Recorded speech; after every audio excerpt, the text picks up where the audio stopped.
Ainda que a figueira não floresça, nem haja fruto na vide, o produto da oliveira minta, e os campos não produzam mantimento, as ovelhas sejam arrebatadas do aprisco, e nos currais não haja gado. Todavia, eu me alegro no Senhor, exulto no Deus da minha salvação. O Senhor Deus é a minha fortaleza, e faz os meus pés como os da corça, e me faz andar altaneiramente. Ao mestre de canto para instrumento de cordas. Queridos, abatimento de alma, abatimento de espírito, abatimento na vida, é algo inevitável.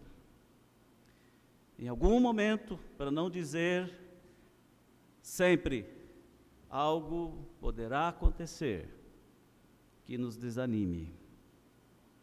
Acho que já vivemos bastante para ver isso. Acho que já passamos por circunstâncias muito difíceis e já sentimos esse tal do abatimento. Mas o que fazer quando estamos abatidos? Qual é a sua receita?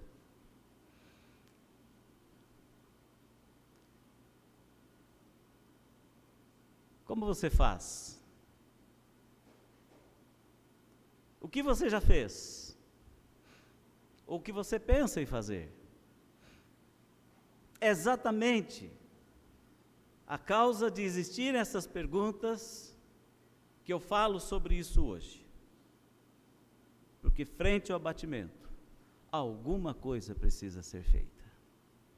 Permanecer nele não é nem bíblico, não é nem inteligente, não é nem saudável. É preciso sair do abatimento.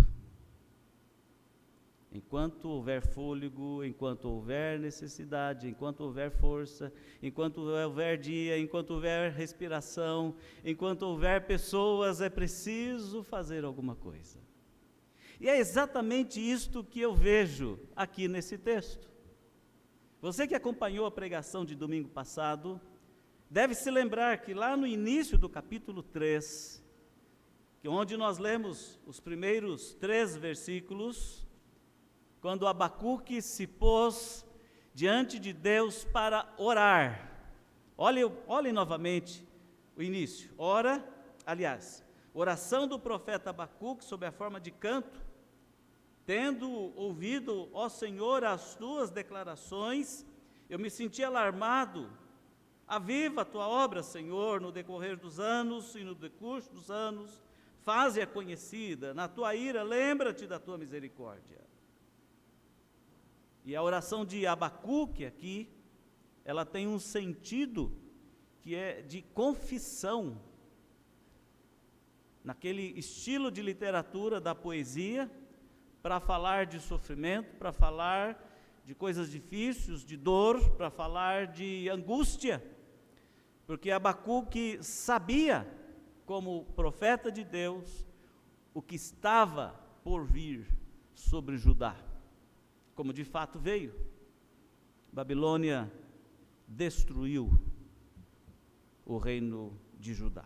Por isso, o capítulo 3, ele começa assim, oração do profeta Abacuque, uma confissão. Ele começa com uma oração de lamento.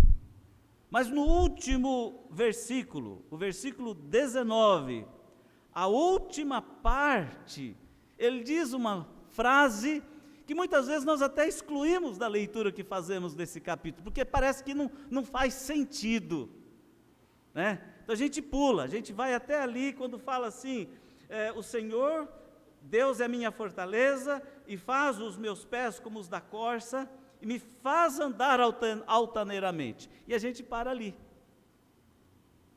E a gente fala, essa frase final está fora de contexto. Ao mestre de canto para instrumento de cordas. Não, queridos, de acordo com a estrutura textual, de acordo com a proposta da mensagem do profeta, esta frase, ela significa um indicativo de que aqui existe um louvor, é um texto, é uma letra de uma música, é uma chamada a Judá, chamada a Israel, chamada ao povo de Deus, para entoar cânticos de louvor a Deus. Por isso essa indicação ao mestre de canto, aos instrumentos de corda, para que os meus instrumentos de cordas, para que os meus músicos, para que os músicos da casa de Deus, para que os cantores da casa de Deus, louvem a Deus, louvem ao Senhor, mesmo diante daquele lamento, diante daquela angústia, diante da tragédia que estava por vir, se não já acontecendo. Por isso, capítulo 13, ele começa com uma oração de lamento e termina o livro de Abacuque com uma canção que louva ao Senhor Deus Todo-Poderoso. Então eu quero aqui sugerir uma coisa, uma ideia. Toda oração normal tem que ser finalizada com louvor a Deus. Teu reino, ao reino de Deus, ao nome de Deus, a Trindade excelsa. Por quê? Porque Deus ouve a oração. Não há como não louvar a Deus, não há como não louvar ao Deus que ouve as nossas orações. Não há como. Versículo 18: todavia eu me alegrarei no Senhor, eu exultarei no Deus da minha salvação. Eu relembro e repito, ele começa, eu orarei, e termina com, eu louvarei. Por isso a última palavra de Abacuque é louvor, é louvor.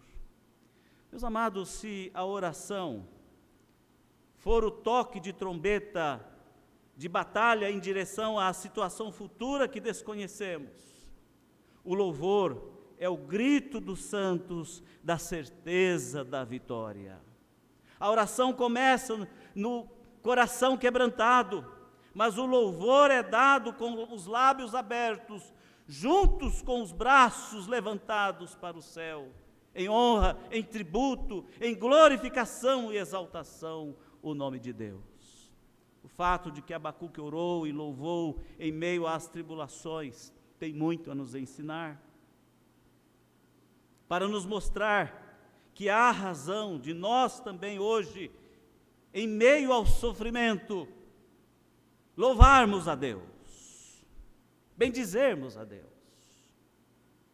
Qual a razão de orarmos e louvarmos apesar das dificuldades? Qual a razão de fazer isto? Eu quero chamar a sua atenção, ou pensarmos juntos sobre o tema no meio da crise, no meio da dor, no meio das lágrimas, eu louvarei. Apesar de, eu louvarei. Apesar de tudo, eu louvarei. Por quê? Primeira ênfase é por causa da presença de Deus. Simples assim. Uma das coisas tristes e terríveis do abatimento, e principalmente no abatimento contínuo, é a percepção errada de que Deus não se importa mais, de que Deus se foi. A solidão toma conta, a incerteza invade a alma, o medo paralisa. No versículo 17, contradizendo isto, Abacuque mostra o tamanho do seu sofrimento, o tamanho da crise, o tamanho da dificuldade. Inclusive, ele faz uma lista do que Judá perdeu. Olhem só comigo. Ainda que a figueira não floresça, ainda que não haja fruto nas vides, ainda que falhe o produto da oliveira, e os campos não produzam alimento, ainda que o rebanho seja exterminado da malhada, e nos currais não haja gado, ainda que ocorram coisas terríveis, porque quando o inimigo invadia uma terra, as coisas que recebiam como castigo, primeiramente era eliminar as fontes de alimento do povo, era acabar com a fonte de água, era cortar os dutos que alimentavam a cidade. E Abacuque fala assim: ainda que essas coisas todas falhem, ainda que essas coisas não existam mais, as coisas que poderiam receber como presente de Deus, como bênção de Deus, é que Deus estaria presente no meio daquelas tribulações. Porém, em meio à dor destas perdas, o profeta Abacuque faz esta surpreendente confissão: eu, todavia, me alegrarei no Senhor, exultarei no Deus da minha salvação. Eu não me esquecerei que Deus se faz presente. Apesar da dor, da perda, em meio à dor profunda de deixar escapar muitas coisas, quando Abacuque meditava na sua quietude, ele percebeu que existia algo que não se perdeu, que estava com ele o tempo todo, era justamente o Senhor Deus. Querido, você, apesar de hoje estar aqui, eu estou até de cabeça baixa aqui, porque eu olho para vocês, eu vejo um monte de gente chorando e eu perco a força. Você consegue entender que Deus está presente?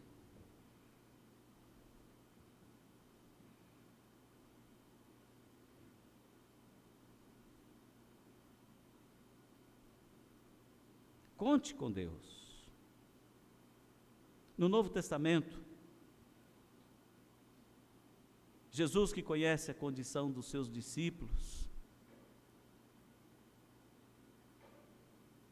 a caminho de Emaús, por exemplo, Jesus conversava com eles achando que a morte de Cristo tinha sido o final de tudo. Jesus conversava com eles sobre algo muito mais importante. E o texto nos mostra, quando eles vão dar testemunho do que eles compreenderam com a conversa daquele que estava e de repente já não estava mais, nós não demos conta. Quem estava conosco era Jesus. Nós estávamos tão tristes, nós estávamos tão abatidos, nós estávamos tão, assim, desiludidos, que nós não sentimos. Mas era Jesus. Eu tiro uma lição muito importante dos discípulos a caminho de Emaús. A lição mais importante que eu tiro é essa: a conclusão que eles chegam de que algo poderoso, novo e valioso invadia o coração deles, mesmo eles não percebendo que era Jesus. A presença de Deus, a presença de Cristo, a presença do Espírito Santo faz essas coisas. Às vezes nós achamos que estamos sozinhos, que a nossa dor, que o nosso sofrimento, que o nosso abatimento acabou conosco. Não, é só um momento. Isso vai passar. E a melhor coisa a acontecer nesse passamento é nos lembrar que Deus está conosco, que nós não estamos sozinhos. E sentir. Por isso é algo a ser lembrado nesta noite por nós aqui reunidos. Para irmos para a nossa casa, para olharmos para o futuro da nossa igreja, para olharmos para a cadeira vazia do irmão que está de partida para o céu, e nos lembrarmos que Deus está presente, e fez, está fazendo e fará coisas muito maiores. Quando Deus testou Abraão, e pediu para ele sacrificar Isaque que ele tanto amava, Isaque que foi o filho precioso que ele deu, Abraão, em obediência, ao fazê-lo, a presença de Deus, Deus segurou a sua mão e não permitiu que ele sacrificasse o filho amado. A presença de Deus faz essas coisas. Se tem alguém que é capaz de entender a dor de um homem, de um ser humano, de uma mulher, é Deus. Saiba disto. Deus está conosco. Segunda lição que eu vejo aqui no texto, quando Abacuque traz e finaliza o seu livro com esse cântico de louvor, eu aprendo com ele que no meio da crise, da dor e do sofrimento, eu devo louvar a Deus por causa da promessa de Deus. E nós que conhecemos já a mensagem do Novo Testamento, que Abacuque ainda não conhecia tudo, nós podemos dizer no plural, por causa das promessas de Deus. No versículo 19, nós observamos uma declaração de Abacuque: o Senhor Deus é a minha fortaleza, o Senhor Deus é a minha força, e fará os meus pés como o dos cervos, ou das corças, e me fará andar sobre as minhas alturas, sobre alturas muito elevadas. O Senhor Deus é a minha força. E essa é a promessa de Deus, que nos fortalece, que segura a nossa vida, que segura o nosso ânimo, que segura o nosso corpo, que segura a nossa alma.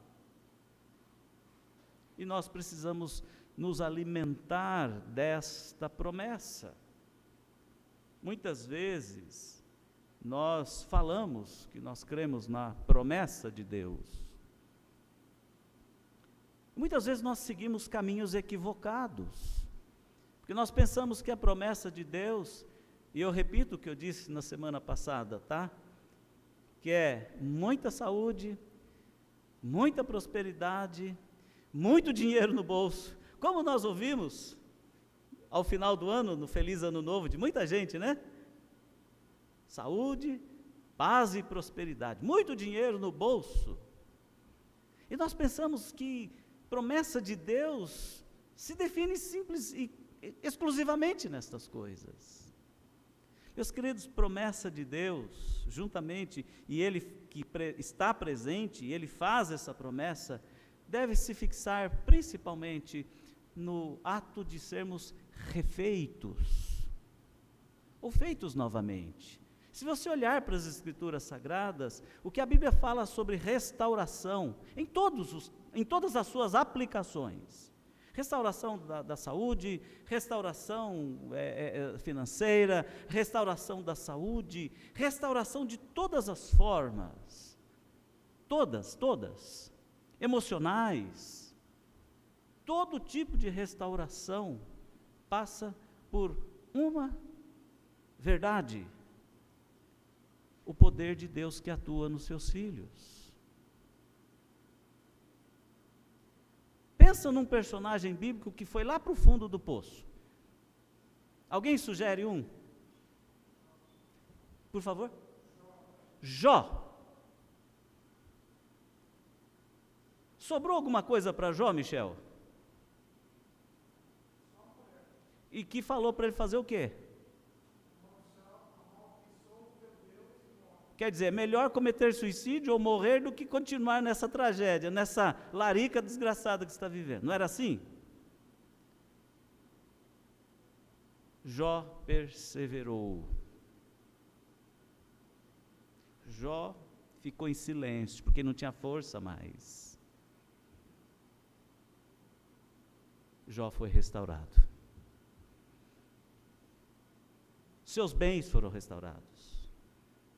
Sua família foi restaurada, sua saúde foi restaurada, mas o mais precioso para mim da vida de Jó Foi a sua fé fortalecida. Eu conhecia Deus de ouvir falar, mas os meus olhos puderam vê-lo.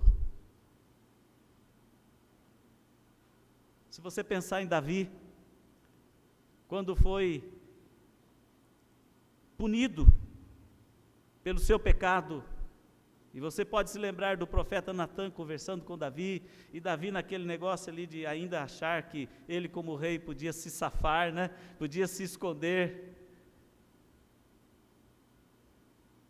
Davi, e eu acredito que ele tenha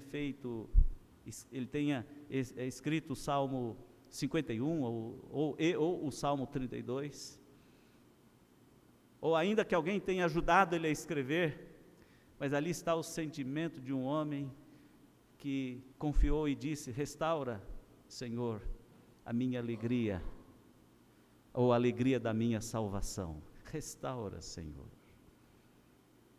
a alegria da minha salvação. Não me afastes da tua presença. Restaura, Senhor. Deus restaurou Davi. Há um indivíduo bíblico que não foi restaurado. E é emblemático esse sujeito. Tem muito a nos ensinar. Judas Iscariotes. Judas, entre aspas, se arrependeu da bobagem que fez? Sim. Judas curtiu o sofrimento do remorso? Sim. Judas tentou reparar, indo lá devolver o dinheiro da traição? Sim. O que Judas não fez foi confessar a Deus. Mas o que Judas fez em vez de ir confessar a Deus? Alguém se lembra? Eu não ouvi, eu devo estar surdo. Foi tentar se matar. Foi se enforcar. O abatimento tomou conta dele, de uma maneira terrível. Judas é um exemplo de um indivíduo triste, amargado, moído nos seus ossos, na sua carne, pelo pecado que cometeu, mas não confessou, ele foi cometer suicídio, foi dar fim na vida, não foi restaurado. Meus queridos, a promessa de Deus é de dar força para nós. Abacuque vem nos mostrar isto: o Senhor é a minha força. Então, quando você dizer assim, ou quando você falar, ou você se expressar de que Deus é a sua força, sabe, irmão, leve isso a sério. Leve isso a sério. Abacuque diz que Deus daria força para ele saltar mais alto do que ele era. Ele me faz saltar como as corças, ele me faz saltar como os cervos, me faz saltar de alegria, me faz celebrar a vida novamente. Em Deuteronômio 32:13, diz assim: ele o fez cavalgar sobre as alturas da terra e comer os frutos do campo, e o fez chupar mel da rocha e azeite da dura pederneira. Isso é desfrutar nas alturas a bênção que Deus deu. É o retorno da bênção que tinha escapado. Aqui é uma restauração completa. Será que nós temos crido em Deus como aquele que tem guiado as nossas vidas e tem nos conduzido às alturas? Então eu deixo essa segunda ênfase. Nós devemos louvar a Deus por causa da sua promessa, a promessa de nos fortalecer sempre. Não só hoje, mas sempre. E por último, nós devemos louvar a Deus, e eu aprendo isso com Abacuque, por causa da oportunidade de um recomeço, um renovo. Começar de novo. Na Bíblia eu encontro o mestre do recomeço. Quando nós aprendemos que as coisas velhas e tudo se faz novo. Tudo se faz novo. Então o profeta Abacuque, ele nos ensina que ele louva junto com aqueles que são os vitoriosos na presença de Deus. Aqueles que Deus colocou ao seu lado, aquele que Deus levantou junto de si, aqueles crentes fiéis, aqueles crentes verdadeiros, aqueles que professaram o seu nome, Deus os ajuntou com ele. Amados irmãos, acredito que temos que louvar a Deus subindo no alto, subindo no cume dos montes, não literalmente, mas subindo no cume das coisas mais elevadas, como o servo que faz esta caminhada e ele tem a habilidade de subir as estepes, subir por paredes praticamente limpas, ele consegue fazer isso. Como aquele que crê na promessa de Deus, que pode cavalgar, que pode subir, que pode prosseguir, que pode aguardar o dia seguinte, que pode aguardar a semana seguinte, que pode aguardar um novo tempo, sabendo que a tribulação e o sofrimento passam. E Deus faz novamente as coisas recomeçarem.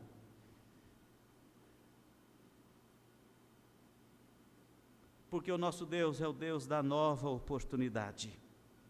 O que nós precisamos, certamente, temos que lembrar sempre, é que para nos colocar nas alturas, Ele faz com que nós precisemos primeiro passar pelos vales baixos, pelas planícies, para depois subir.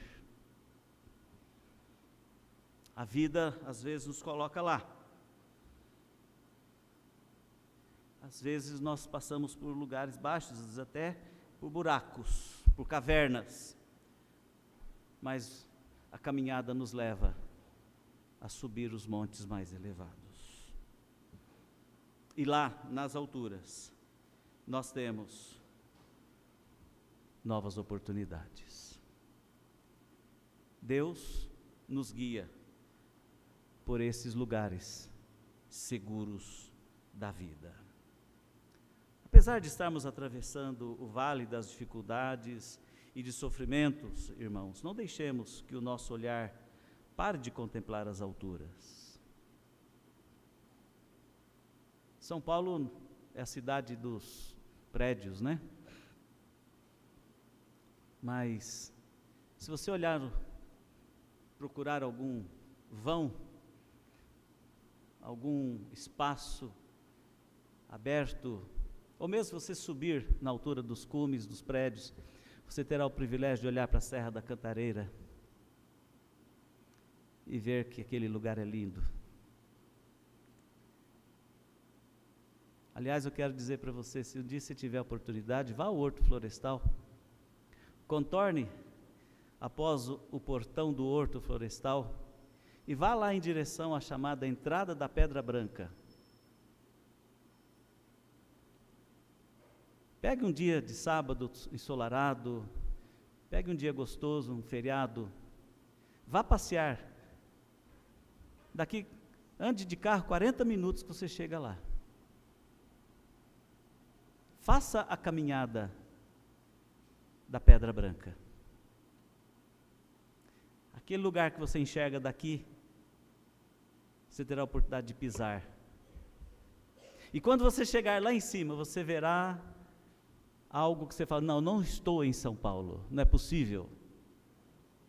Lá tem um lago de carpas, que é a coisa mais linda que eu já vi. Lá tem jardins sensacionais, os mais lindos que eu já vi. Lá tem árvores preservadas, que você olha e fala assim, eu não acredito que eu estou vendo.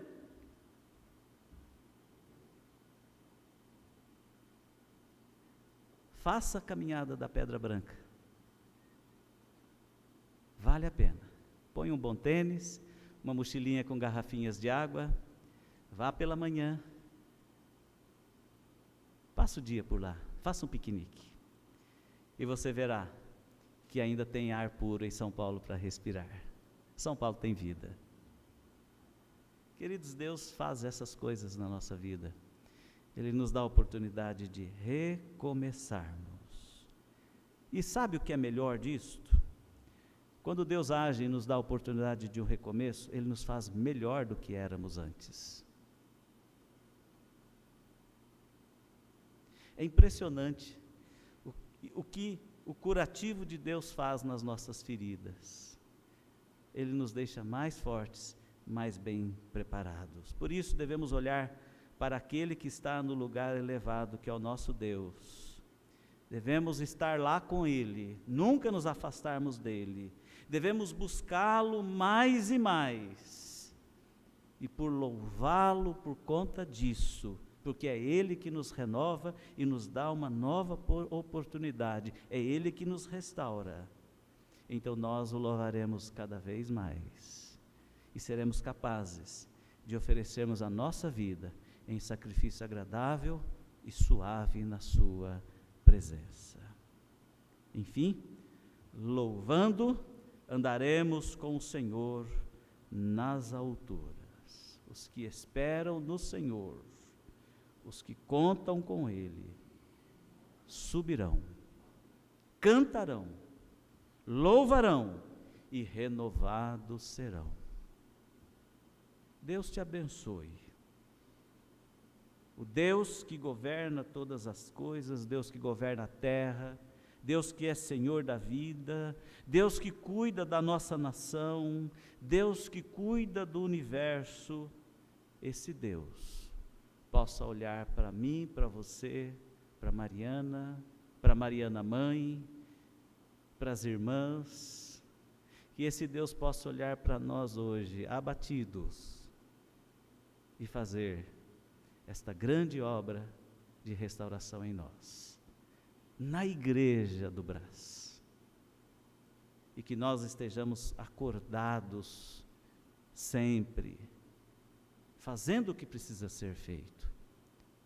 E eu volto lá ao começo da mensagem, o abatimento é inevitável, o atleta se cansa, não é verdade? Mas ele se renova e volta aos treinos e depois volta às atividades. O crente, ele se abate, mas ele não é derrotado.